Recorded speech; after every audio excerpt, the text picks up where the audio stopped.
TDS and TCS. Last time మనం మాట్లాడుకున్నాం TDS అంటే ఏంటి, టీసీఎస్ అంటే ఏంటి. టీడీఎస్ అంటే tax deduction at source, TCS అంటే ట్యాక్స్ కలెక్షన్ ఎట్ సోర్స్. ఈ టీడీఎస్ ఎవరు డిడక్ట్ చేస్తారు, ఎవరు కలెక్ట్ చేస్తారు అనే దాని గురించి మాట్లాడుకుందాం. ఎందుకు డిడక్ట్ చేస్తారంటే, గూడ్స్ మీద మీరు ఏదైనా బై చేస్తే, ఫర్ ఎగ్జాంపుల్ జిఎస్టీ అంటారు కదా, గూడ్స్ అండ్ సర్వీస్ ట్యాక్స్ అంటారు. గూడ్స్ ని మీరు బై చేసినా, గూడ్స్ ని మీరు సెల్ చేసినా ఒక ట్యాక్స్ కడతారు, జిఎస్టీ అంటారు గూడ్స్ మీద చేసేటువంటి ట్యాక్స్ ని. అట్లాగే సర్వీస్ మీద చేసేటువంటి ట్యాక్స్ నే అనుకోండి, సర్వీస్ మీద చేసేటువంటి ట్యాక్స్ నే టీడీఎస్ అని అంటారు. కేవలం సర్వీస్ ఓరియంటెడ్ మీద మాత్రమే అయ్యేటువంటి అమౌంట్ అది టీడీఎస్ అంటారు. ఈ టీడీఎస్ అనేది ఎవరు డిడక్ట్ చేస్తారంటే, ఎంప్లాయర్ ఇది డిడక్ట్ చేస్తారు. ఈ టీడీఎస్ అనేది ప్రతి పర్సన్ కి ఒకేలాగా ఉండదు, ఒక్కొక్క పర్సన్ కి ఒక్కొక్కలా ఉంటుంది టీడీఎస్ అనేది. ఫర్ ఎగ్జాంపుల్ 10,000 రూపీస్ ఎర్న్ చేసేటువంటి పర్సన్స్ కి ఒకలా టీడీఎస్ పడుతుంది, 10 lakh అమౌంట్ అనేది ఎర్న్ చేసే పర్సన్స్ కి ఒకలాగా ఉంటుంది, and 20 lakhs per annum earn చేసేటువంటి పర్సన్స్ కి ఒకలా ఉంటుంది. ఈ స్లాబ్ రేట్ అనేది అందరికీ ఒకలా ఉండదు. Based on the your income ని డిపెండ్ అయ్యింది, యువర్ గ్రాస్ టర్న్ ఓవర్ ని డిపెండ్ అయ్యింది, మీ యొక్క పే స్కేల్ ని బట్టి ఇది మారిపోతూ ఉంటుంది. అందరికీ ఒకటే పర్సెంటేజ్ టీడీఎస్ అనేది రాదు. ఈ టీడీఎస్ డిడక్ట్ అవ్వడం వల్ల ఉపయోగం ఏంటి అంటే, ఈ టీడీఎస్ అనేది మీకు ఒక పర్టికులర్ గవర్నమెంట్ నిర్ధారించినటువంటి ఒక స్టాండర్డ్స్ దాటేసేసి మీరు ఇన్కమ్ ని ఎర్న్ చేశారంటే, మీ శాలరీలో నుంచి కొంత అమౌంట్ ట్యాక్స్ రూపంలో డిడక్ట్ అయిపోయి గవర్నమెంట్ దగ్గర పెట్టుకుంటూ ఉంటుంది. End of the financial year మీరు ఎలిజిబిలిటీ ఉంటే రిఫండ్ చేసుకుంటారు, లేకపోతే పేమెంట్ చేస్తారు, అది సెకండరీ సబ్జెక్ట్. ఇలా వసూలు చేసినటువంటి టీడీఎస్ ఎవరైతే ఎవ్రీ మంత్, ఇప్పుడు ఫర్ ఎగ్జాంపుల్ మీకు ఒక 10 lakhs రూపీస్ శాలరీ అనుకోండి, మీకు పర్ మంత్ ఒక 12 lakh రూపీస్ శాలరీ మీకు పర్ యానం అనుకోండి. ఎవ్రీ మంత్ మీ శాలరీలో నుంచి 10,000 రూపాయలు కట్ చేస్తూ ఉంటుంది, యాజ్ ఎ టీడీఎస్ గా డిడక్ట్ చేస్తూ ఉంటారు ట్యాక్స్ రూపంలో అన్నట్టు. మీ యొక్క పే స్లిప్ లో right side deduction point of వ్యూలో టీడీఎస్ అని ఉంటుంది, మీరు ఎప్పుడైనా గమనించండి తెలుస్తుంది. ఈ డిడక్ట్ అయిన ఈ టీడీఎస్ అనేది ఒకేసారి కట్ చేయరు, ఎవ్రీ మంత్ కొంచెంగా తీసుకుంటారు. లాస్ట్ ఫిబ్రవరి మార్చ్ వచ్చేసరికి ఎక్కువ అమౌంట్ టీడీఎస్ కట్ చేసుకుంటారు. ఇన్ కేస్ మీకు ఎక్కువ అమౌంట్ అనేది మధ్యలో మీకు బోనస్లు కానీ లేకపోతే హైక్స్ కానీ వచ్చి వస్తాయి కదా, అప్పుడు మళ్ళీ దాని వాల్యూ ఇంక్రీజ్ అయిపోతుంటుంది. పెరిగినప్పుడు మీకు ఇన్కమ్ వాల్యూమ్ పెరిగినప్పుడు అట్ ద సేమ్ టైం మీకు టీడీఎస్ వాల్యూమ్ కూడా పెరుగుతుంది. సో 12 లక్షల రూపాయలు పర్ యానం మీరు ప్యాకేజ్ తీసుకుంటున్నారంటే ఎవ్రీ మంత్ 10,000 రూపీస్ లెక్క మీకు టీడీఎస్ డిడక్ట్ అవుతూ ఉంటుంది. ఈ డిడక్ట్ అయినటువంటి టీడీఎస్ మొత్తం కూడా 1,20,000 అంటే 1,20,000 రూపాయలు చొప్పున మీకు మీ పాన్ అకౌంట్ లో ఇన్కమ్ ట్యాక్స్ పోర్టల్లో ఉండిపోతుంది. మీరు రిటర్న్ ఫైల్ చేసేటప్పుడు మీరు పే చేయాలా లేకపోతే మీకు రిఫండ్ రావాలనేది రిటర్న్ ఫైల్ చేసేటప్పుడు తెలుస్తుంది. గాయ్స్, ఈ ఛానల్స్ లో చాలా అద్భుతమైన కంటెంట్ నేను ఇస్తున్నాను. మీకు ఎవరు చెప్పినట్టు తెలుగులో ఎవరు చెప్పినట్టు సబ్జెక్ట్ నేను మీకు ఇస్తున్నాను. మీకు వీలైతే సబ్స్క్రైబ్ చేయండి, ఇంకా నలుగురికి షేర్ చేయండి. ఇలా షేర్ చేయడం వల్ల అవేర్నెస్ పెరుగుతూ ఉంటుంది, ఈ సబ్జెక్ట్ పైన పూర్తిగా అవగాహన అనేది వాళ్ళకి వస్తూ ఉంటుంది. ఇలాగ డిడక్ట్ అయినటువంటి డీటెయిల్స్ మొత్తం కూడాను ఫామ్ 16 లో కలుపుతూ ఉంటారు. ఈ ఫామ్ 16 లో ఉన్నటువంటి టీడీఎస్ మొత్తం కూడాను ఫామ్ 26 లోకి వచ్చి కూర్చుంటుంది. టీడీఎస్ కట్ అయిన వెంటనే మీరేం భయపడాల్సిన అవసరం లేదను. మీ యొక్క టోటల్ ఇన్కమ్ ని బేస్ చేసుకుని మీకు రిఫండ్ రావాలా అండ్ మీకు రిఫండ్ ఎలిజిబిలిటీ ఉందా లేదు మీరు పే చేయాలనేది లాస్ట్ లో ఐటీఆర్ ఫైల్ చేసేటప్పుడు కన్సల్టెంట్ కి తెలుస్తుంది. అప్పుడు మీకు కన్సల్టెంట్ ఇంటిమేట్ చేస్తారు, మీరు ఇంత లైబిలిటీ టు పే చేయాలి అని, లేదా మీకు ఇంత you are eligible for this much of amount అని రిఫండ్ అని మీకు చూపిస్తూ ఉంటారు అనమాట. సో ఇది మీ యొక్క ఇన్కమ్ ని వాల్యూమ్ ని బేస్ చేసుకొని ఉండేటువంటి విధానం. Next, notices. ఇది కూడా చాలా ఇంపార్టెంట్ అయిన విషయమే. నోటీసెస్ అంటే ఏంటి? ఇన్కమ్ ట్యాక్స్ సంబంధించి ఈ మధ్యలో చాలా మందికి చాలా రకాల నోటీసెస్ అయితే వస్తూ ఉన్నాయి. ఒక్కొక్కరికి ఒక్కొక్క నోటీస్ వస్తుంది. ఎందుకు ఈ నోటీసులు వస్తే ఎవరు పంపిస్తారంటే, CPC central processing units Bengaluru నుంచి ఈ నోటీసులు అయితే మీకు ఇష్యూ అవుతూ ఉంటుంది. ఎట్లా అవుతుంది ఈ నోటీసు, ఎందుకు వస్తుంది అంటే, మీరు ఒక ఫైనాన్షియల్ ఇయర్ లో మీకు వచ్చినటువంటి అమౌంట్ ఏదైతే ఉందో ఆ అమౌంట్ కి అగెనెస్ట్ గా, ఆ అమౌంట్ కి ఈక్వల్ గా, ఆ అమౌంట్ కి సరిపడేలాగా మీరు రిటర్న్ ఫైల్ చేయకపోతే ఖచ్చితంగా you will be get the notice. మీకు నోటీస్ అందుకోవడానికి ఛాన్సెస్ చాలా ఎక్కువ ఉన్నాయి. ఇప్పుడున్నటువంటి సిస్టమ్ మొత్తం ప్రాసెస్ మొత్తం డిజిటలైజేషన్ అయిపోయింది. మీరు ఏమనుకుంటారు? ఫర్ ఎగ్జాంపుల్ మీరు ఒక ఎస్బీఐ బ్యాంక్ ఉంది అనుకున్నాం, మీరు ఎస్బీఐ బ్యాంక్ లో మీ శాలరీ అకౌంట్ ఉంది, మీరు ఎస్బీఐని రన్నింగ్ చేసుకుంటున్నారు. సో వేరే బ్యాంక్ అకౌంట్ ఇంకోటి ఉంది, హెచ్డిఎఫ్సి ఉంది, హెచ్డిఎఫ్సిలో డబ్బులు వచ్చేస్తాయి. మీరు ఏమనుకుంటారు? నేను ఎర్న్ చేసినటువంటి బ్యాంక్ శాలరీ అకౌంట్ నాకు ఎస్బీఐలో ఉంది, సో నాకు ఈ బ్యాంక్తో నాకేం పని లేదని అనుకుంటే మీరు ఖచ్చితంగా మిస్టేక్ చేసినట్టే. ఎందుకంటే మీకు మీ పాన్ నెంబర్తో లింక్ అయినటువంటి బ్యాంక్ అకౌంట్స్ మొత్తం కూడాను ఆధార్తో అనుసంధానం అయి ఉంటాయి. మీకు ఉన్నటువంటి ప్రతి బ్యాంక్ అకౌంట్కి ఖచ్చితంగా పాన్ అండ్ ఆధార్ లింక్ చేసి ఉంటారు. మీరు ఏ బ్యాంకులో అమౌంట్ డెబిట్ అయినా క్రెడిట్ అయినా ఖచ్చితంగా ఇన్కమ్ ట్యాక్స్ తెలిసిపోతుంది. ఈ విషయం తెలియక మీరు రకరకాల అకౌంట్లో ఆపరేట్ చేసి ఏదేదో చేస్తూ ఉంటారు. ఇది చేస్తే తెలియదు, అది చేస్తే తెలియదు అన్నట్టుగాను. అది రాంగ్ స్టేట్మెంట్. ఒకప్పుడు విధానం వేరు, ఇప్పుడు ఉన్నటువంటి విధానం వేరు. ఇప్పుడు డిజిటలైజేషన్ లో ఉన్న మనం కూడా ఇన్కమ్ ట్యాక్స్ వెబ్సైట్ అనేది చాలా బాగా ఇంటిగ్రేషన్ చేశారు.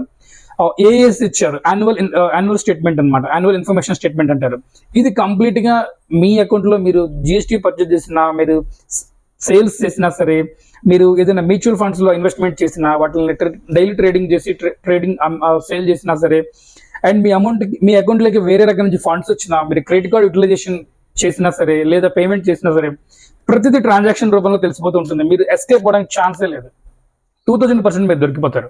సో ఇక్కడ ఖచ్చితంగా ప్రతి బ్యాంక్ అకౌంట్కి మీ పాన్ అండ్ ఆధార్తో లింక్ అవ్వడం వల్ల ఖచ్చితంగా మీరు ప్రతి దానికి ప్రూఫ్ చూపించాల్సిందే.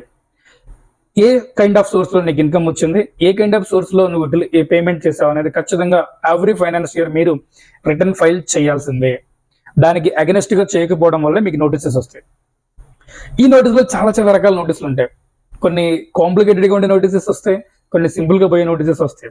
సింపుల్ గా పోయే నోటీసెస్ అంటే మీకు బ్యాంక్ వాలిడేషన్ అవ్వకపోవడం, లేదా మీరు బ్యాంకుతో మెర్జ్ అయినప్పుడు ఐఎఫ్ఎస్సి నెంబర్స్ మిస్ మ్యాచ్ అయినప్పుడు, లేకపోతే ఇలాంటి సింపుల్ టర్మ్స్ రావడం వల్ల మీకు రిఫండ్ ఇనిషియేషన్ అనేది ఆగిపోతూ ఉంటుంది. దీన్ని మళ్ళీ రెక్టిఫికేషన్ చేసుకోవచ్చు, చాలా ఈజీ. మాలాంటి ఐటీఆర్ కన్సల్టెంట్ ఎవరిని మీరు కాంటాక్ట్ అయినా వాళ్ళు మీకు రెక్టిఫికేషన్ చేయడానికి చాలా రెడీగా ఉంటారు. అండ్ కాంప్లికేటెడ్గా ఉండేది ఏంటంటే, ఇప్పుడు మనం చెప్పినట్టు ఏదైతే మనము వచ్చినటువంటి అమౌంట్ మన బ్యాంక్ అకౌంట్లోకి డెబిట్ కానీ క్రెడిట్ వాల్యూమ్ కానీ ఎంత లోడ్ అయింది, మనం ఎంత రిటర్న్ ఫైల్ చేస్తాం అనేది రెండు కూడా మ్యాచ్ అవ్వాలి. ఏది మ్యాచ్ అవ్వకపోయినా సరే మీకు ఇన్కమ్ ట్యాక్స్ నుంచి ఖచ్చితంగా నోటీసెస్ వస్తాయి. డిమాండ్ నోటీస్ అని అంటారు. కొన్ని కాంప్లికేటెడ్ ఉండే నోటీసెస్ ఏంటంటే, కొన్ని ఎప్పటికీ కూడా మీకు వచ్చినటువంటి ఇన్కమ్కి సరిపడా అగెనెస్ట్ గా సరిపడగానంత మీరు రిటర్న్ ఫైలింగ్ చేయకపోతే మీరు ప్రాబ్లమ్ని ఫేస్ చేస్తారు. సో మీకు ఎంతైతే అమౌంట్ వచ్చిందో అంత అమౌంట్ మీరు డిక్లేర్ చేయండి, ఎటువంటి నోటీసులు మీకు రావు. నెక్స్ట్ డిడక్షన్స్ అండ్ ఎగ్జామ్షన్స్ గురించి మాట్లాడుకుంటున్నాం. డిడక్షన్స్ అంటే హెచ్ఆర్ఏ ఉంది. హెచ్ఆర్ఏ 96,000 వరకు మున్సిపల్ లెవెల్లో మనము క్లెయిమ్ చేసుకోవచ్చు. మెట్రోపాలిటన్ సిటీలో ఉంటే అప్ టు 2 lakh వరకు దగ్గరగా ఫైల్ చేసుకోవచ్చు. ఇట్లా కాకుండా కొన్ని లీవ్ ట్రావెల్ అలవెన్సెస్ అని ఉంటుంది. ట్రావెలింగ్ అలవెన్సెస్ ఫారెన్ లో కానీ and out of the countries లో కానీ మీరు ఏదైనా ఫారెన్ ట్రిప్స్ కానీ వెళ్ళినప్పుడు వాటి ట్రావెల్ బోనసెస్ అనేది కంపెనీ ఇష్యూ చేస్తుంది. ఆ లీవ్ ట్రావెల్ అలవెన్సెస్ అమౌంట్ ఎంతైతే వచ్చిందో అంత బేసిక్ లో మీరు నాకు చూపించినట్టయితే అంత అమౌంట్ మేము ఈ లీవ్ ట్రావెల్ అలవెన్సెస్ అనే సెక్షన్స్ కింద మేము దాన్ని ట్యాక్స్ లేకి రాకుండా చేస్తాం, ఎగ్జామ్షన్ చేస్తాం. హెచ్ఆర్ఏ డిడక్షన్స్ ఇవన్నీ ఉంటాయి కదా, ఇవన్నీ కూడా యాజ్ పర్ సెక్షన్స్ ప్రకారం మనం ఏవైతే మీకు అప్లికేబుల్ సెక్షన్స్ అవుతాయో వాటి కింద ఎంతెంత అమౌంట్ మాక్సిమం యూటిలైజేషన్ అవుతుందో అంతవరకు మనము చేస్తూ ఉంటాం. ఐటీసీ కింద 1.5 lakh అని ఇట్లా కొన్ని పారామీటర్స్ ఉంటాయి. వాటి వరకు అంతవరకు మనం అమౌంట్ తీసుకోవచ్చు. And it the same time మళ్ళీ బుక్స్ ఉంటాయి కదా, పిల్లల ట్యూషన్ ఫీజులు, అక్కడ నుంచి పోతే మీరు ఎడ్యుకేషనల్ లోన్స్ తీసుకున్న దాని మీద ఉండేటువంటి ఇంట్రెస్ట్ అమౌంట్, మీరు హౌసింగ్ లోన్ తీసుకుంటారు, హౌసింగ్ లోన్ సంబంధించినటువంటి ఇంట్రెస్ట్ బ్రేకప్, ఇవన్నీ కూడా డిడక్షన్స్ పాయింట్ ఆఫ్ వ్యూలో కట్ అయిపోతూ ఉంటాయి. ఇవి కస్టమర్ యొక్క ఒక్కొక్క ఎంప్లాయీకి ఒక్కొక్కలా ఉంటుంది, అందరికీ ఒకేలా ఉండదు. ఎలక్ట్రికల్ వెహికల్ తీసుకుంటారు, దాని మీద ఒక 30% లాగా మీకు ఇలా డిడక్షన్స్ మినహాయింపులు అనేది ఉంటూ ఉంటాయి అనమాట. అంటే కొన్ని కంపెనీస్ అలవెన్సెస్ ఇస్తాయి, షూ అలవెన్సెస్ ఇస్తాయి, సాక్స్ అలవెన్సెస్ ఇస్తాయి, టై అలవెన్సెస్ ఇస్తాయి, కొన్ని మెయింటెనెన్స్ సంబంధించినటువంటి ఉంటాయి. ఎయిర్ హోస్టర్స్ ఉన్నారు ఫర్ ఎగ్జాంపుల్, వీళ్ళకి బ్యూటీకి సంబంధించినటువంటి కొన్ని అలవెన్సెస్ కొన్ని ఇస్తారు. అండ్ కొన్ని కంపెనీస్ లో శారీకి సంబంధించినటువంటి ప్రిఫరెన్సెస్ ఇస్తూ ఉంటారు. ఇప్పుడు ఫర్ ఎగ్జాంపుల్ యాంకరింగ్ చేసే వాళ్ళకి కొన్ని రకాల డ్రెస్సెస్ ఇస్తుంటారు. ఇవన్నీ కూడా అలవెన్సెస్ అనే కాన్సెప్ట్ లో మనం తీసుకుంటూ ఉంటాం అనమాట. ఒక్కొక్కరికి ఒక రకమైన కేటగిరీ ఉంటుంది. ఈ కేటగిరీలో వాళ్ళకి ఆ రకమైన అలవెన్సెస్ నే ఎర్న్ చేస్తూ ఉంటారు. CC utilization, credit card utilization అంటారు. క్రెడిట్ కార్డ్ అనేది ఎప్పుడు కూడా లిమిటెడ్ గానే వాడాలి. ఒక పర్సన్ కి 7-8 బ్యాంక్ అకౌంట్లు ఉంటాయి. ప్రతి బ్యాంక్ నుంచి ఒక క్రెడిట్ కార్డు తెచ్చుకుంటాడు. ఈ 7-8 క్రెడిట్ కార్డును యూటిలైజేషన్ చేస్తూ ఉంటారు. ఈ క్రెడిట్ కార్డ్ మీకు వచ్చే శాలరీ 10 లక్షల రూపాయలు అయితే మీరు క్రెడిట్ కార్డు నుంచి అమౌంట్ స్వైప్ చేసేది, మళ్ళీ రీపేమెంట్ చేసేది ఇట్స్ అరౌండ్ దగ్గరగా 70-80 లక్షలు ప్రయాణం ఉంటుంది. నిజానికి మీ శాలరీ ఎంత, మీరు యూటిలైజేషన్ చేసినటువంటి అమౌంట్ ఎంత అనేది క్లియర్ గా ఆలోచించండి. మీకు వచ్చినటువంటి శాలరీలో 40-60% మాత్రమే క్రెడిట్ కార్డ్ యూటిలైజేషన్ జరగాలి. అంతకన్నా ఎక్కువ క్రెడిట్ కార్డ్ యూటిలైజేషన్ చేయొచ్చు అంటే చేయొచ్చు, కానీ మీరు విల్లింగ్ టు పే, మీరు కట్టగలిగే క్యాపబిలిటీ మీకు ఉంటుందా లేదా అనేది మీరు ఇన్కమ్ ప్రూఫ్ చూపించాలి. ఫర్ ఎగ్జాంపుల్ ఒక పర్టికులర్ ఫైనాన్షియల్ ఇయర్ లో మీకు 10 lakhs rupees salary per annum అనుకోండి. మీ యొక్క శాలరీలో 10 లక్షల రూపాయల శాలరీలో మీరు 6 లక్షల నుంచి 7 లక్షలు పర్ యానం మీరు క్రెడిట్ కార్డ్ ని 60% యూటిలైజేషన్ చేయొచ్చు అండ్ రీపేమెంట్ చేయొచ్చు అట్ ద సేమ్ టైం. ఎందుకంటే మీకు ఆ పాసిబిలిటీ ఉంది. మీకు 10 lakh రూపీస్ అనేది పర్ యానం మీకు ఇన్కమ్ ఉండడం వల్ల మీరు 30-40 lakhs మీరు ఎప్పుడైతే మీరు క్రెడిట్ కార్డ్ ని స్వైప్ చేసి మళ్ళీ పేమెంట్ చేస్తుంటే ఈ డబ్బులు ఎక్కడి నుంచి వస్తున్నాయి మీకు? ఈ పాయింట్ నోటీస్ చేస్తుంది ఇన్కమ్ ట్యాక్స్ అనేది. మీకు విల్లింగ్ టు పే క్యాపబిలిటీ మీకు పెరిగిపోతుంది. మీరు ఎందుకు మీ అమౌంట్ 10 లక్షలు మీకు అవుతే మీరు 20-30 లక్షల రూపాయలు మీరు ఎలా క్రెడిట్ కార్డ్ పేమెంట్ చేస్తారు? ఈ గ్యాప్ లో ఉన్నటువంటి ఈ డబ్బులు ఎక్కడి నుంచి వచ్చాయి అనేది మీరు సోర్స్ ఆఫ్ ఇన్కమ్ ప్రూఫ్ మీరు చూపించాల్సిందే. ఇలా చూపించకపోవడం వల్ల మీకు ఖచ్చితంగా నోటీసెస్ వచ్చే అవకాశం ఎక్కువగా ఉంటుంది. అనే డిజిటల్ ట్రాన్సాక్షన్స్ కదండి, ఈ కార్డు నుంచి ఆ కార్డుకి, ఆ కార్డు నుంచి ఈ కార్డుకి యూటిలైజేషన్ చేస్తామంటే అది వాళ్ళకి తెలుస్తుంది. ప్రతి ట్రాన్సాక్షన్ అక్కడ రిప్రజెంట్ అవుతుంది, కనిపిస్తుంటుంది. కానీ మీరు మీ యొక్క లిమిట్ ని క్రాస్ చేసినప్పుడు మాత్రమే ఖచ్చితంగా ఇలాంటి ప్రాబ్లమ్స్ ఎదుర్కొంటారు. వీటికి ఖచ్చితంగా సొల్యూషన్ చెప్పాల్సిన అవసరం ఎంతైనా మీకు ఉంది ఇన్కమ్ ట్యాక్స్ కి. లేదంటే మీ ఇంటికి ఖచ్చితంగా నోటీస్ వస్తుంది. నోటీస్ కి మీరు ఒక రిప్రజెంటేటివ్ పట్టుకొని మీరు ఆన్సర్ చేసుకోవాల్సిన అవసరం ఎంతైనా ఉంది. Next point, mutual funds, investment, capital gain, SIPC, ఇవన్నీ చాలా ఉంటాయి. మీరు ఇంట్రాడే చేయొచ్చు, డైలీ ట్రేడ్ చేసే వాళ్ళు ఉండొచ్చు, లేదా లాంగ్ టర్మ్ వాటి మీద ఇన్వెస్ట్మెంట్ పెట్టే వాళ్ళు ఉంటారు, అండ్ షార్ట్ టర్మ్ ఇన్వెస్ట్మెంట్స్ పెడుతూ ఉంటారు. మీరు ఏ రకమైన ఇన్వెస్ట్మెంట్స్ అయినా పెట్టండి. మీరు పెట్టినటువంటి ఇన్వెస్ట్మెంట్ మీద మీ క్యాపిటల్ అమౌంట్ మీద కొంత లాభం అనేది వస్తుంది లేదా లాస్ అనేది వస్తుంది. దీన్నే క్యాపిటల్ గెయిన్ ఆర్ లాస్ అంటారు. క్యాపిటల్ గెయిన్ అంటే మీకు లాభం వచ్చింది అంటే మీరు during the particular financial year లో మీరు ఇన్వెస్ట్ చేసినటువంటి అమౌంట్ కి మీకు వచ్చినటువంటి రెవెన్యూని రెండింటిని కంపేర్ చేస్తే మీకు ప్రాఫిట్ ఎంత వచ్చిందో తెలుస్తుంది. Billing minus buying equal to profit అంటారు. ఎక్స్పెన్సెస్ పోకుండా గ్రాస్ ప్రాఫిట్ అంటారు. ఎక్స్పెన్సెస్ తీసేస్తే నెట్ ప్రాఫిట్ అంటారు. ఈ వచ్చినటువంటి ప్రాఫిట్ అమౌంట్ ని షార్ట్ టర్మ్ లో అయితే 15%, లాంగ్ టర్మ్ లో అయితే 10% మీరు ట్యాక్స్ కట్టాల్సిందే. షార్ట్ టర్మ్ లో వచ్చినటువంటి ఇన్వెస్ట్మెంట్ మీద అప్ టు 1 lakh వరకు మినహాయింపు ఉంటుంది. ఈ 1 lakh తర్వాత ఫర్ ఎగ్జాంపుల్ మీరు ఒక 4 లక్షల రూపాయలు ఎర్న్ చేశారు అనుకోండి ఒక పర్టికులర్ ఫైనాన్షియల్ ఇయర్ లో, లాంగ్ టర్మ్ నుంచి అండ్ షార్ట్ టర్మ్ నుంచి. లాంగ్ టర్మ్ నుంచి వచ్చినటువంటి అమౌంట్ కి మీరు ఖచ్చితంగా 10% ఫ్లాట్ 10% తీసేసి మీరు ప్రాఫిట్ గా డిక్లేర్ చేయాల్సిందే. అదే షార్ట్ టర్మ్ నుంచి అయితే 15% తీయాలి. సో షార్ట్ టర్మ్ నుంచి మీరు 15% అనేది కంప్లీట్ గా ప్రాఫిట్ తీసి పక్కన పెట్టాల్సిందే. ఫస్ట్ 1 lakh షార్ట్ టర్మ్ లో వచ్చినటువంటి 2 లక్షల రూపాయలు ఫర్ ఎగ్జాంపుల్ షార్ట్ టర్మ్ లో మీకు ఇన్కమ్ వచ్చింది అనుకోండి, అందులో 1 లక్ష రూపాయలకి మినహాయింపు ఉంటుంది. రిమైనింగ్ 1 లక్ష రూపాయల మీద మీరు 15% రూపీస్ అనేది ట్యాక్స్ కంపల్సరీ డిక్లేర్ చేయాల్సిందే. At the same time long term మీద అయితే 10% మాత్రమే మీరు డిక్లేర్ చేయాలి ప్రాఫిట్ అనేది. మీరు గెయిన్ చేసినటువంటి అమౌంట్ లో మీకు వచ్చినటువంటి ప్రాఫిట్ లో 10% తీసేసి ఇన్కమ్ ట్యాక్స్ కి కట్టాల్సిందే.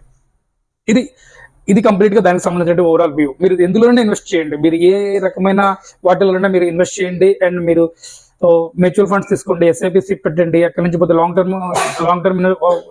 టర్మ్ వాటి మీద మీరు ఇన్వెస్ట్ చేయండి, అండ్ షార్ట్ టర్మ్ వాటి మీద ఇన్వెస్ట్ చేయండి, ఏదైనా చేయండి. దీని end of the financial year మీరు రిపోర్ట్ వస్తుంది ఒకటి. ఈ రిపోర్ట్ లో మీరు ఆ ఫైనాన్షియల్ ఇయర్ లో మీరు బై వాల్యూ ఎంత చేశారు, సెల్ వాల్యూ ఎంత చేశారు, అండ్ మధ్యలో ఉన్నటువంటి బ్రోకరేజ్ ఛార్జెస్ ఏవైతే ఉన్నాయి ఇవన్నీ సెబీకి సంబంధించినటువంటి బ్రోకరేజ్ ఛార్జెస్, జిఎస్టీ ఇవన్నీ అప్లికేబుల్ అవుతాయి కదా. ఇవన్నీ పోను రిమైనింగ్ అమౌంట్ ఎంతైతే ఉందో అంత అమౌంట్ అనేది కంప్లీట్ గా దీనికి వస్తుంది. అంత అమౌంట్ అనేది కంప్లీట్ గా మీకు ట్యాక్స్ కి ఎలిజిబిలిటీ వస్తుంది. సో దీనికి సంబంధించిన అమౌంట్ మొత్తం మరి ట్యాక్స్ కట్టాల్సిందే. నెక్స్ట్ ఐటీఆర్ ఫార్మ్స్ అంటారు. ఐటీఆర్ ఫార్మ్స్ అంటే ఏంటి? ఐటీఆర్ లో ఐటీఆర్ 1, 2, 3, 4, 5, 6 ఇలా ఐటీఆర్ ఫార్మ్స్ ఉంటాయి. మనం 1 to 4 వరకే మాట్లాడుకున్నాం, రిమైనింగ్ మనకు అవసరం లేదు, అవన్నీ కూడా ఆడిటర్స్ చూసుకుంటారు. 1 to 4 ఫార్మ్స్ లో 4 ఫార్మ్స్ కూడా 4 డిఫరెంట్ కైండ్స్ ఆఫ్ ఫైల్స్ లో ఉంటాయి. ఎవరెవరు దేనికి ఎలిజిబిలిటీ అనేది తెలుస్తూ ఉంటుంది. ఒక ఐటీఆర్ 1 ఫామ్ అనేది కంప్లీట్ గా ఇన్కమ్ ట్యాక్స్ సంబంధించినటువంటి ఫామ్. ఈ ఐటీఆర్ 1 ఫామ్ లో ఏం చెప్తారంటే కంప్లీట్ గా ఒక పర్సన్ కి శాలరీ అనేది ఓన్లీ ఇన్కమ్ సోర్స్ నుంచి మాత్రమే శాలరీ వచ్చిందంటే ఆ పర్సన్ ఐటీఆర్ 1 కి ఎలిజిబిలిటీ అవుతాడు. అట్ ద సేమ్ టైం ఆ పర్సన్ యొక్క salary multiple source of income నుంచి మీకు వచ్చింది అంటే వేరే కైండ్ ఆఫ్ ఐటీఆర్ ఫైల్ ని మీరు ఫైల్ చేయాల్సి ఉంటుంది. ఐటీఆర్ 1 లో ఏముంటుంది? ఐటీఆర్ 1 ఫైల్ చేసేటప్పుడు కంప్లీట్ గా ఐటీఆర్ 1 లో ఇన్కమ్ ట్యాక్స్ యాక్ట్ ప్రకారం మీకు ఒక శాలరీ నుంచి వచ్చినటువంటి అమౌంట్ ఏదైతే ఉందో ఆ అమౌంట్ ని మీరు చూపించాలి. And at the same time ఒక other kinds of source of income అంటే మీకు ఒక వేరే ఏదైనా other kinds of source of income అంటే మీకు దీని నుంచి బిల్డింగ్స్ నుంచి వచ్చింది కానీ లేకపోతే రెంట్స్ నుంచి వచ్చింది కానీ ఇది ఒక రకమైన ఒకే ఇన్కమ్ ని డిక్లేర్ చేయడానికి మాత్రమే వాడతారు. ఈ ఈ ఈ పర్టికులర్ ఎలిజిబిలిటీ క్రైటీరియా ఉన్నటువంటి ఎవరైనా ITR 1 చేస్తారు సాలరీకి సంబంధించి. And one kind of business source, ఏదైనా బిజినెస్ నుంచి కానీ లేకపోతే చిన్నపాటి బిజినెస్ నుంచి కానీ ఏదైనా ఒక రెంటల్ ఇన్కమ్ సంబంధించింది కానీ ఏదైనా మీకు సోర్స్ ఉంటే ITR 1కి వెళ్ళిపోవచ్చు. ITR 2 ఎవరు వేస్తారా అంటే ITR 2 అనేది కంప్లీట్ గా మీకు మల్టిపుల్ సోర్సెస్ ఆఫ్ ఇన్కమ్ ఉంటుంది. మీకు సాలరీ నుంచి వచ్చినటువంటి ఇన్కమ్ ఉంటుంది. And more than two house నుంచి మీకు రెంటల్ అమౌంట్ అనేది వస్తూ ఉంటుంది. అండ్ ఇవి కాకుండా మీకు వేరే బిజినెస్ ఏదైనా ఉండొచ్చు. అండ్ అదర్ బిజినెసెస్ మీకు ఏమైనా ఉండొచ్చు. అండ్ మీకు క్యాపిటల్ గెయినర్ లాస్, ఇది ఇంపార్టెంట్. మీరు ఇన్వెస్ట్మెంట్ చేసినటువంటి అమౌంట్ మీద మీకు లాస్ వచ్చినా లాభం వచ్చినా మీరు బుక్ చేసుకోవడానికి ఖచ్చితంగా అది ప్రాఫిట్ లాగా అండ్ లాస్ లాగా బుక్ చేసుకోవడానికి కావాల్సినటువంటి వీలైనటువంటి ఫామ్ ITR 2 అనమాట. ఈ కైండ్ ఆఫ్ వేలో ఎవరికైతే మీకు ఎలిజిబిలిటీ అవుతారో, ఎవరికైతే సోర్సెస్ ఉంటుందో వాళ్ళు మాత్రం ITR 2 సెలెక్ట్ చేసుకోవాలి. Next coming ITR 3. ITR 3 ఎవరు వేస్తారా అంటే ఏదైనా ఒక ఫ్యాక్టరీకి సంబంధించిన కానీ లేకపోతే ఏమైనా మల్టిపుల్ బయింగ్ సెల్లింగ్ జరుగుతూ ఉండి రకరకాల ట్రేడ్ ట్రాన్సాక్షన్స్ ఉంటాయి, వాళ్ళందరూ కూడా ITR 3 వేయడానికి ఎలిజిబిలిటీ ఉంటారు. ఫర్ ఎగ్జాంపుల్ ట్రేడింగ్ అకౌంట్ ఉంటారు. ట్రేడింగ్ అకౌంట్ అంటే trading account, profit and loss account, balance sheet ఈ మూడుకి సంబంధించినటువంటి ఉంటాయి. ఇందులో ఏంటంటే మీరు ఒక చిన్నపాటి మ్యానుఫ్యాక్చరింగ్ యూనిట్ పెట్టారు, అందులో మీకు కొంత అమౌంట్ వస్తుంది, మీకు కొంత బై చేస్తున్నారు, GST కానీ నాన్ GST కానీ టర్న్ ఓవర్ చేస్తూ ఉన్నారు. అండ్ దానికి సంబంధించి పర్చేస్ చేస్తున్నారు, సేల్ చేస్తున్నారు, మీరు రెంట్లు ఇస్తున్నారు. అనిచిపోతే మీకు అమ్మడం వల్ల కొంత అమౌంట్ అనేది శాలరీ రూపంలో అమ్మడం వల్ల కొంత మీకు బిజినెస్ ప్రొఫెషన్ నుంచి మీకు కొంత అమౌంట్ అనేది వస్తూ ఉంటుంది. అండ్ దీంతో పాటు మీరు కొన్ని ఎక్స్పెన్సెస్ మెయింటైన్ చేస్తారు, టెలిఫోన్ ఎక్స్పెన్సెస్ అయితేనేమి అండ్ మెయింటెనెన్స్ అయితేనేమి అండ్ ఏదైనా అసెట్స్ కొంటారు, వాటి మీద డిప్రిషియేషన్స్ అనేది వెహికల్స్ పర్చేస్ చేస్తారు, డిప్రిషియేషన్ ఇట్లా అన్ని రకాల కాంపోనెంట్స్ ఉంటాయి. మెయింటెనెన్స్, ఆఫీస్ మెయింటెనెన్స్, ఇలా చార్జెస్ చాలా ఉంటాయి. వీటిలన్నింటికి సంబంధించినటువంటి అన్ని ఎక్స్పెన్సెస్ సంబంధించిన మీకుంటే ITR Form 3ని మీరు సెలెక్ట్ చేసుకోవచ్చు. సంబంధించి ఉండే ఎక్స్పెన్సెస్ ని పుల్ చేసుకోవచ్చు. And profit and loss account లో అంటే డైరెక్ట్ గా అయ్యే ఎక్స్పెన్సెస్, ఇండైరెక్ట్ గా ఎక్స్పెన్సెస్ అంటారు. ఫర్ ఎగ్జాంపుల్ ఇంకా అర్థమయ్యే భాషలో చెప్పాలంటే ITR 3కి సంబంధించి ట్రేడింగ్ అంటే కంప్లీట్ గా మీరు SIP, మ్యూచువల్ ఫండ్స్ ఇట్లా పెట్టిన ట్రేడింగ్ అని కాదు. మీరు ఫ్యాక్టరీలో వర్క్ చేస్తారు, వర్కర్స్ కి వేజెస్ ఇస్తారు. ఫ్యాక్టరీలో వేజెస్ అనే కాన్సెప్ట్ మాత్రమే ఉంటుంది. అదే కంపెనీలో శాలరీ అంటారు. ఈ వేజెస్ కి సాలరీస్ కి డిఫరెన్స్ ఏంటంటే వేజెస్ అనేది కంప్లీట్ గా డైలీ లేబర్ కి ఇస్తారు కాబట్టి దాన్ని వేజెస్ గా ట్రీట్ చేస్తారు. ఈ వేజెస్ అనేది ఒక కర్మాగారం, ఒక చిన్నపాటి పరిశ్రమలో, చిన్నపాటి వాటిల్లో ఇండస్ట్రీస్ లో వర్క్ చేసే వాళ్ళకి ఉంటుంది అనమాట. అలాంటి వాళ్ళు ఆ ఫామ్ ని సెలెక్ట్ చేసుకుంటూ ఉంటారు. సాలరీ అంటే కొంచెం మెచ్యూర్డ్ గా ఉంటారు, మంత్లీ వన్స్ వస్తారు. వేజెస్ అనేది వీక్లీ వన్స్ కానీ 15 days కి వన్స్ కానీ లేకపోతే డే బై డే కానీ ఇలా ఇస్తూ ఉంటారు అనమాట. వీటిని వేజెస్ అంటారు, వీటిని సాలరీస్ అంటారు. ఇది ఇట్లా రెండింటి మధ్య డిఫరెన్స్. ITR 3కి ITR 4కి డిఫరెన్స్ అది. నెక్స్ట్ రీఫండ్ కి సంబంధించినటువంటివి. ఈ రీఫండ్ అంటే ఏంటంటే మనం ఇందాక మాట్లాడుకున్నట్టు మీకు వచ్చినటువంటి శాలరీలో, మీ గ్రాస్ శాలరీలో మీకు పోయినటువంటి ఖర్చులు పోగా రిమైనింగ్ ఉన్నటువంటి అమౌంట్ మీద మాత్రమే మీకు యాజ్ పర్ స్లాబ్ ప్రకారం మీకు ట్యాక్స్ పడుతుంది. ఈ పడ్డటువంటి ట్యాక్స్ ని గవర్నమెంట్ ఆఫ్ ఇండియాకి మీరు ITR రూపంలో డిక్లేర్ చేసి నాకు ఈ ఫైనాన్షియల్ ఎంత వచ్చిందండి, దానికి ఇంత ఖర్చులు వచ్చాయని చూపిస్తారు. వచ్చినటువంటి అమౌంట్ ఎంత వచ్చింది, మీకు పోయినటువంటి ఖర్చులు డిడక్ట్ అయిపోగా, ఫర్ ఎగ్జాంపుల్ మీకు 10 లక్షలు వచ్చింది, 3 లక్షలు ఖర్చు వచ్చింది. 10 లక్షలు మీకు 10 లక్షలు మీకు శాలరీ నుంచి వచ్చింది, 3 లక్షలు ఖర్చు వచ్చింది. ఆ 10 లక్షల్లో ఈ 3 లక్షలు పోతే రిమైనింగ్ 7 లక్షల మీద ట్యాక్స్ పడుతుంది. యాజ్ పర్ స్లాబ్ ప్రకారం పడుతుంది. ఫస్ట్ 2.5 ఎగ్జామ్షన్ ఉంటుంది, రిమైనింగ్ వాటికైనా ట్యాక్స్ పడుతుంది. ఇందులో 2 రకాల ఉన్నవి, old tax regime and new tax regime 2 ఉంటాయి. యాజ్ పర్ మీరు ఏదైతే ఎనేబుల్ చేసుకుంటారో దాన్ని ఆ ట్యాక్స్ యొక్క రేటు ప్రకారం డిక్లేర్ అవుతుంది. ఇది నెక్స్ట్ ఈ old tax, new tax regime గురించి మాట్లాడుకుందాం. అండ్ స్లాబ్స్ గురించి కూడా మాట్లాడుకుందాం. ఇప్పుడు ఇలాంటి సమయంలో మీరు పేమెంట్ చేయాలా లేదా మీకు పేమెంట్ చేయాలా అనేది ఫైనల్ గా మీ రిటర్న్ ఫైల్ తీసిన తర్వాత మీకు అర్థమైపోతుంది. అండ్ మీరే పేమెంట్ చేయాల్సి ఉంటే మీరు పే చేయండి అని, ఈ ట్యాక్స్ పేమెంట్ చేయమని మాకు ఒక డైలాగ్ బాక్స్ అపియరెన్స్ వస్తుంది. మీరు ఈ ట్యాక్స్ అనే ఆప్షన్ ఎనేబుల్ చేసుకోవడం వల్ల మీరు ట్యాక్స్ పేమెంట్ చేసేసి మీ రిటర్న్ ని ఫైల్ డిక్లరేషన్ చేస్తారు, మీ ITR ని ఫైలింగ్ చేస్తారు. లేదా మీకు రిఫండ్ వచ్చేలా ఉంటే మీరు పేమెంట్ చేయాల్సిన అవసరం ఉండదు. కాబట్టి మీకు ఎలిజిబిలిటీ వస్తే మీరు వచ్చినటువంటి అమౌంట్ ఏదైతే ఉందో అమౌంట్ ఏ బ్యాంక్కి వెళ్ళాలనేది మీరు ఎనేబుల్ చేస్తారు బ్యాంక్ ని. ఆ బ్యాంక్ మీకు రిఫండ్ అయిపోతుంది. 30 to 45 days లో మీ అమౌంట్ మీకు రిఫండ్ వచ్చేస్తుంది, మీకు ఎలిజిబిలిటీ ఉంటే ఇన్ కేస్. ఇంకొకటి, మీరు మల్టిపుల్ వేస్ లో మీరు ట్రాన్సాక్షన్స్ చేస్తూ ఉంటారు. UPI ట్రాన్సాక్షన్ చేస్తారు, NEFT చేస్తారు, RTGS చేస్తారు, క్రెడిట్ కార్డ్స్ నుంచి పేమెంట్ చేస్తారు, రకరకాల ట్రాన్స్ఫర్స్ చేస్తూ ఉంటారు. లెస్ దెన్ 5,000 ఉండేటువంటి ట్రాన్స్ఫర్స్, క్విక్ ట్రాన్స్ఫర్స్ అంటారు, ఇవి చేస్తూ ఉంటారు. సెల్ఫ్ ట్రాన్స్ఫర్ చేస్తూ ఉంటారు. బట్ మీరు ఎలా ఎందుకు చేసినా సరే మీకు వచ్చినటువంటి ఇన్కమ్ ని దాటేసేసి మీరు ట్రాన్స్ఫర్స్ మాత్రం చేయకూడదు. ఇలా చేయడం వల్ల కూడాను మీకు నోటీస్ వచ్చే అవకాశం ఎక్కువగా ఉంటుంది. మీరు సోర్స్ ఆఫ్ ఇన్కమ్ ని మీరు చూపించగలిగినట్టయితే మీరు ఎన్ని ట్రాన్స్ఫర్స్ అయినా చేసుకునే ఎటువంటి ప్రాబ్లం లేదు. మీరు సోర్స్ ఆఫ్ ఇన్కమ్ చూపించలేని పరిస్థితుల్లో మీరుంటే మీరు ఎక్కువ ట్రాన్స్ఫర్ చేసుకోవడం వల్ల చాలా ఇబ్బందిగా ఫీల్ అవుతారు. ఇది ఒక చిన్న అడ్వైజ్ లాంటిదే. మీరు కొంచెం జాగ్రత్తగా కేర్ఫుల్ గా ఉండండి. ఈ క్రెడిట్ కార్డ్ నుంచి కానీ లేకపోతే వేరే వాళ్ళ యొక్క అమౌంట్ ని మీ బ్యాంక్ అకౌంట్ లోకి ట్రాన్స్ఫర్ చేసుకుని మీ బ్యాంక్ అకౌంట్ నుంచి ఇంకొకరికి ట్రాన్స్ఫర్ చేసి ఉండొచ్చు. మీకు ఎటువంటి ప్రాబ్లం అయితే ఉండదని అనుకుంటారు, కానీ అది డెబిట్ అవుతుంది, at the same time credit అవుతుంది. ఎందుకు వస్తుందో చెప్పాల్సిన అవసరం ఎంతైనా ఉంటుంది, ఎందుకు పోయిందో చెప్పాల్సిన అవసరం ఎంతైనా ఉంటుంది మీ రిటర్న్స్ డిక్లరేషన్ చేసేటప్పుడు. సో ఇది అర్థం చేసుకోండి. వేరే వాళ్ళ అమౌంట్ ని మీ బ్యాంక్ అకౌంట్ లోకి హిట్టింగ్ చేయించుకోకండి. మీ క్రెడిట్ కార్డ్ యూటిలైజేషన్ మీ అవసరాలకు మాత్రమే మీరు వాడండి. వేరే వాళ్ళకి ఇవ్వడం వల్ల దాని వాల్యూ యూటిలైజేషన్ ఇంక్రీజ్ అయిపోతుంది బాగా. అలా ఇంక్రీజ్ అవడం వల్ల దానికి మీరే సమాధానం చెప్పాల్సిన పరిస్థితులు వస్తాయి.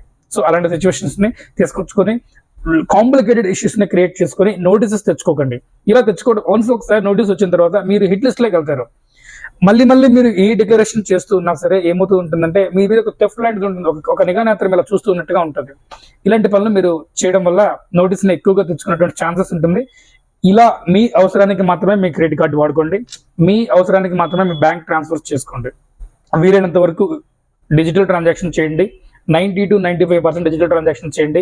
మీకు ఇంకా చాలా ఈజీగా అవడం కోసం డిజిటల్ ట్రాన్సాక్షన్స్ అవడం కోసం ప్రైమ్ మినిస్టర్ గారు యూపీఐ ట్రాన్స్ఫర్స్ ఇంటిగ్రేట్ చేశారు. చాలా ఈజీ, ఒక మొబైల్ నెంబర్ తోటి ట్రాన్స్ఫర్ అయ్యే సిస్టమ్ ని మనకు తీసుకొచ్చేసి పెట్టారు.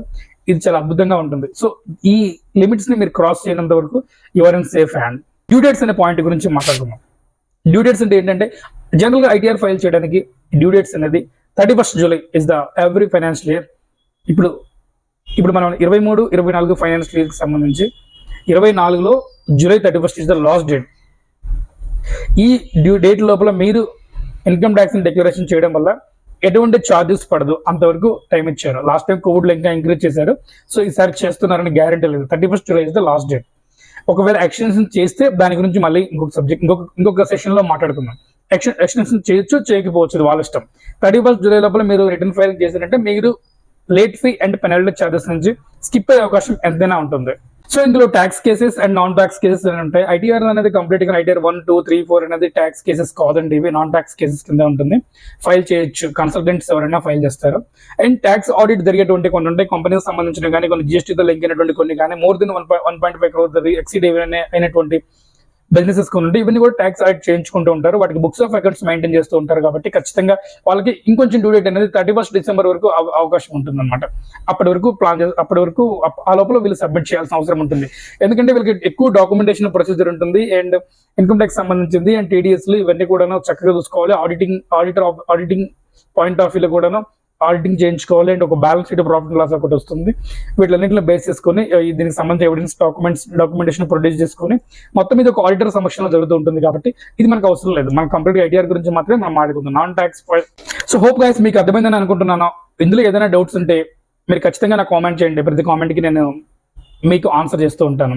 And at the same time నా వీడియో మీకు నచ్చినట్టయితే లైక్ చేయండి అండ్ సబ్స్క్రైబ్ చేయండి. వేరే వాళ్ళకి కూడా షేర్ చేయండి. వీలైనంత వరకు అవేర్నెస్ కలగడం కోసం.